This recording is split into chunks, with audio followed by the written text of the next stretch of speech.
sige. Ayan guys, ang dami kong laruan.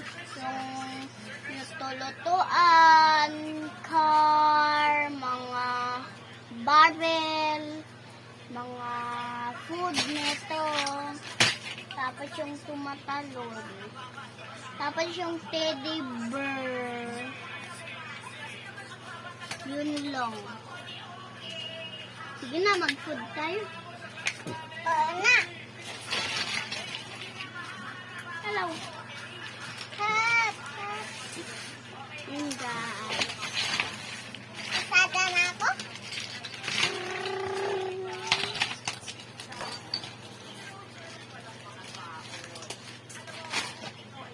Okay, dito po yung mga food. Deliver. Ano dito? Lutuan, sala, kusina.